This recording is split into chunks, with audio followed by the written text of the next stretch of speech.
Howdy YouTube, it's Lalo with Game Nerd Country, and sorry it took so long to get a new video out. I'm still kind of playing around with programs and how they work with YouTube. A little bit of trouble with this one, but I think it's going to work out alright. And today I'm going to have a deck tech video, so pretty much I'm going to go over one of my decks that I just built recently, and kind of what it's supposed to do and how it wins. This deck's been in the making for many years. When I first made the deck list for this, it was all over the place, and it was around $96, $98, so it never really got built. I took a look at the deck list again, made some changes, made the deck a lot more consistent and way cheaper. So this one ended up costing me about $25. And during play testing, the deck was awesome. And it played the way that it was supposed to. So that's pretty much how I like to build my decks. I like to keep them low budget because I don't really have the money to spend a whole ton on Magic. But I do love to build decks. I do try to keep them budget and fun. And also, you want to beat our opponent. So I try to make it so that so not only they're not only cheap, but they also give your opponents a run for their money. To me, Magic's not just about playing the game. There's two parts for me that are equally as fun. First part is playing the game. That's how a lot of people start. You learn how to play and go on from there. And from there you move on to deck building, which for me is just as fun as playing. There's a lot of sense of pride that comes into building your own deck and then beating your opponents with it. And if your deck doesn't win, from there you can look at it and say, well, what didn't work? What did work? What can I do to change this and make it better? A lot of my previous decks, that's how they started. They were all over the place. I won a few games, mostly lost, and then I looked at the deck, made changes, made them better. And now, they're pretty good decks. You can pretty much pick any deck in my arsenal of decks. You're going to have a pretty fun time playing with it, I'm pretty sure. So that's what this deck is too. That's one of my more recent ones that I built. It is a tribal dragon deck, and I called it There Be Dragons. So anyway, here is the video.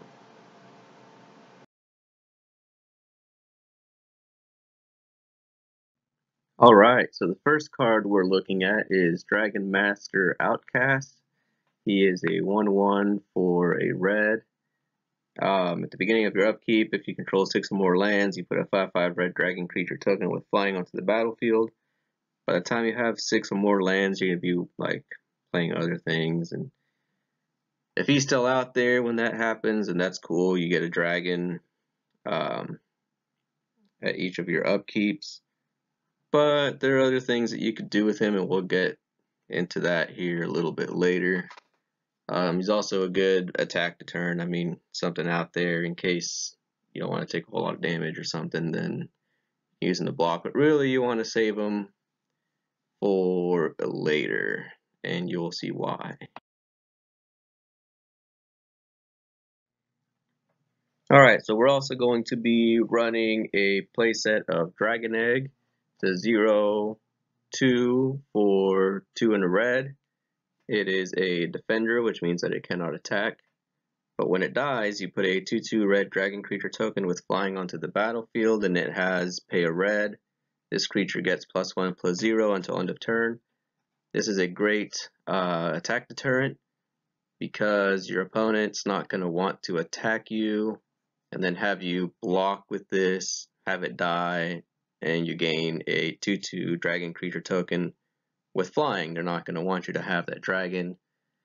So if they have any creatures that have more than 2 power, they just much rather not attack you because they just don't want you to have that advantage of having a flying dragon creature.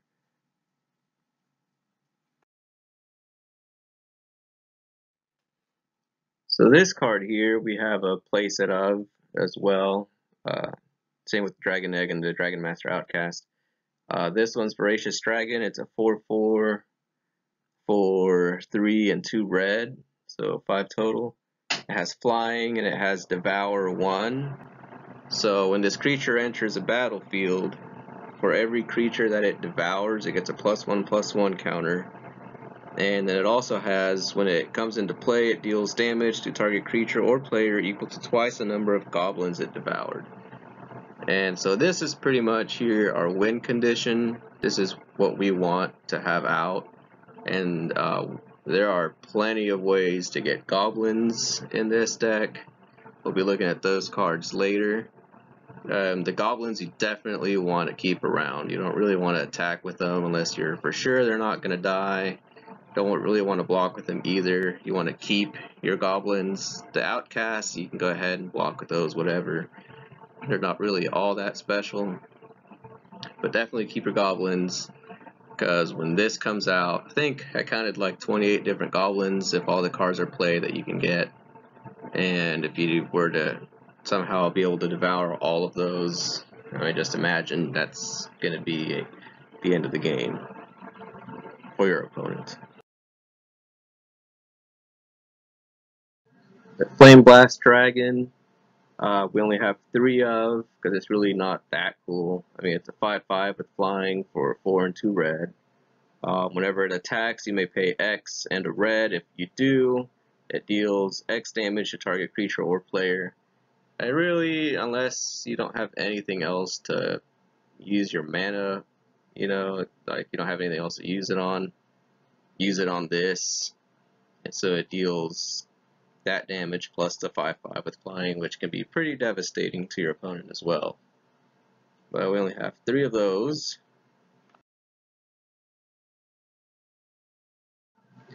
The Hellkite Hatchling we have 2 of, and it's a 2/2 for 2, a red and a green, and it also has Devour 1, so when it comes in, when you cast it, yeah, you get to devour a creature, and for every creature that it devours, you get that many 1/1 counters on it, and it also has flying and trample if it devoured a creature.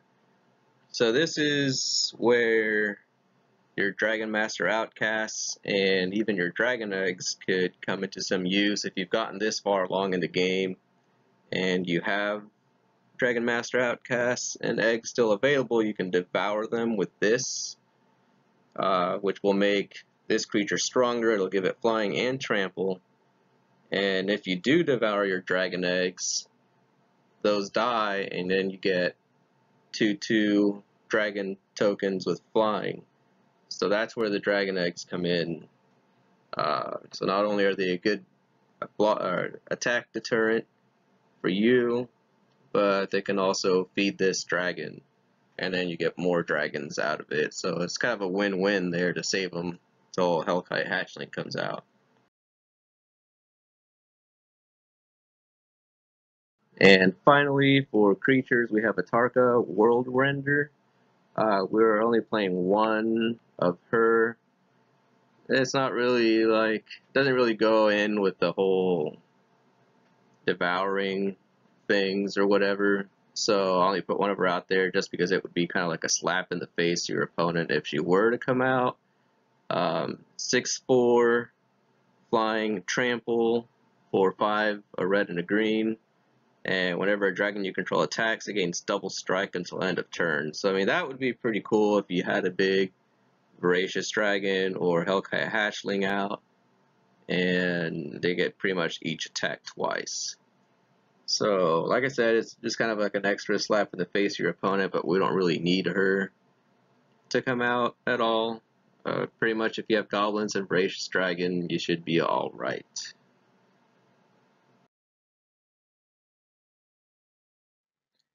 The next card that we will have in our deck is 1 copy of Sarkhan Bull. Is it Planeswalker for 2, a red and a green. Comes in with 4 loyalty counters, and really the really cool one here is the ultimate one, the ultimate ability for 6 loyalty counters. You get to put 5 4/4 red dragon creature tokens with flying onto the battlefield, which is cool because there's 5 of them all at once. They're flying and they all have 4 power. And if you get quite a bit of them on there, or you don't really need those, you can also devour them. You can eat them to power up your other dragons. So there's one of those.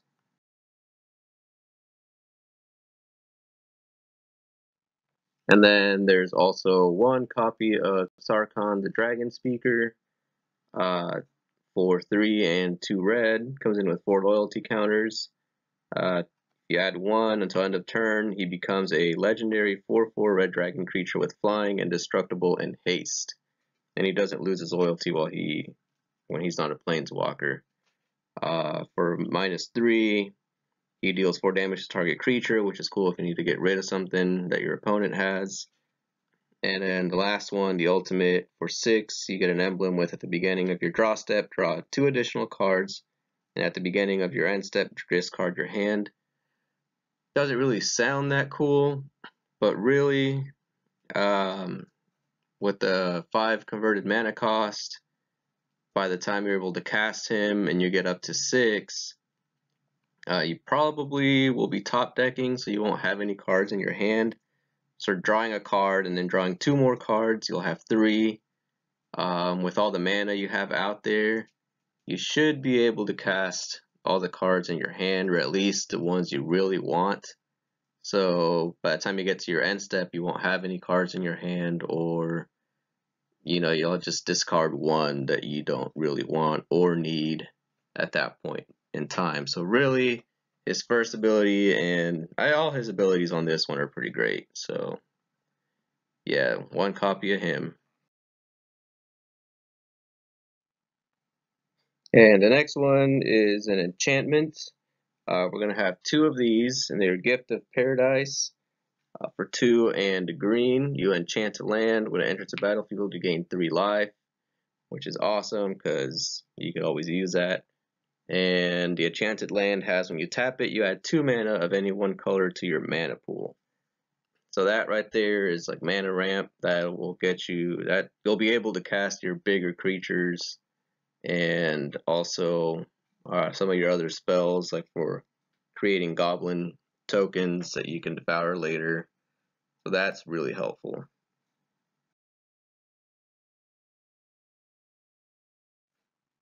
Then we go into our sorceries. For a whole playset of the Rampant Growth for 1 and a green. Search your library for a basic land card, put the card into the battlefield tapped, and shuffle your library. So it doesn't matter if you'd already played a land that turn, play this card, let's put another one on there. So you get some land advantage there, again, so you can cast your bigger creatures and some of the other spells.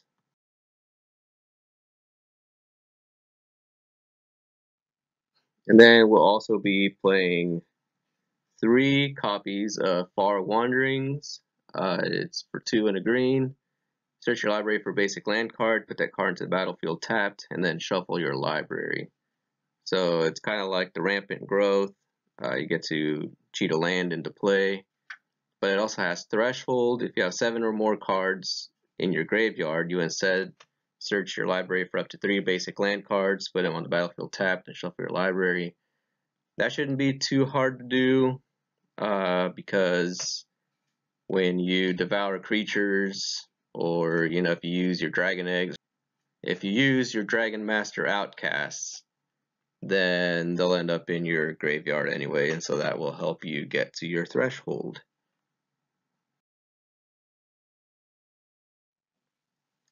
Going up 1 on the sorcery list, we're going to have a playset of Dragon Fodder for 1 and a red.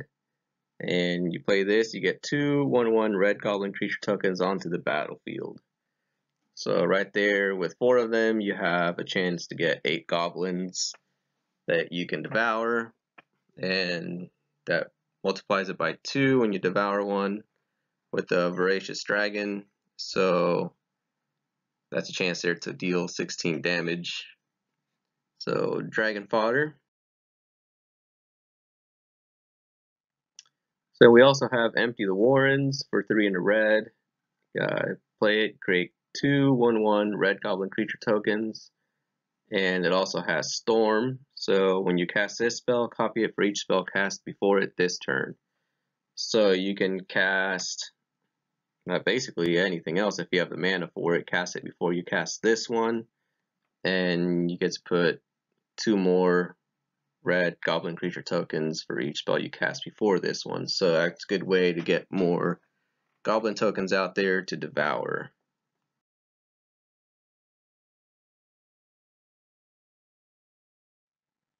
The next one is Hordeling Outburst for 1 and 2 red, and you put 3 1/1 red goblin creature tokens onto the battlefield. Basically, each goblin creature token will cost you 1 mana. So it's a very good spell, and I was actually thinking about maybe switching, adding 1 more of the Hordeling Outburst, and then taking the Empty the Warrens down to 2, because when I was playtesting this, the Storm, it is doable, but not always, and I think you get a better deal with this one and the Dragon Fodder. I mean, they're both 1 mana per goblin, and with the Empty the Warrens, if the Storm mechanic doesn't work, then you're paying a whole lot of mana for just a couple goblins. So I might switch that around, but let me know what you guys think. And then finally, we're going to end it with 7 basic mountains, 5 basic forests, 3 Timber Gorge, so it enters tapped, and if you tap it, you can add either a red or a green to your mana pool. 2 Sun-Scorched Desert. These are pretty cool. When it enters the battlefield, it deals 1 damage to target player, and it adds a colorless to your mana pool. 1 damage isn't a whole lot, but again, it's something that your opponent can't do anything about. You play your land and it deals the damage. It's just a little extra. Here you go. We're going to do 2 Evolving Wilds in case you need to go and look for a certain color like a mountain or a forest. We're going to go with 1 Unknown Shores. If you tap it, you add a colorless to your mana pool.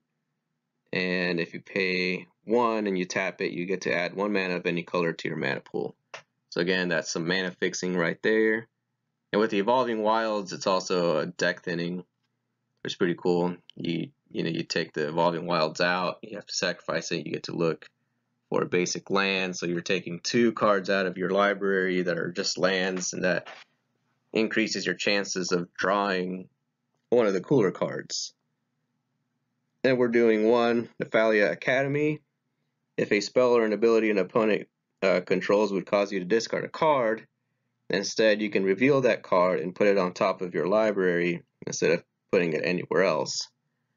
And if you tap it, you add a colorless to your mana pool. And finally, 1 copy of Rootbound Crag. It enters the battlefield tapped unless you control a mountain or a forest, which really isn't hard to do. And if you tap it, you can add either a red or a green to your mana pool. When I play tested this deck, the land advantage was just outrageous. With the Far Wanderings and the Gift of Paradise, I had I think 6 or 7 mana by turn 4 and 5. It was just ridiculous. The deck played really well. The goblins came out the way they were supposed to, the dragon eggs, and then the bigger dragons I was able to cast really early on. So, yep, let me know what you guys think about this deck. Again, I do just casual kitchen table Magic. I don't really have time or the money to do standard or any of those fancy, modern decks.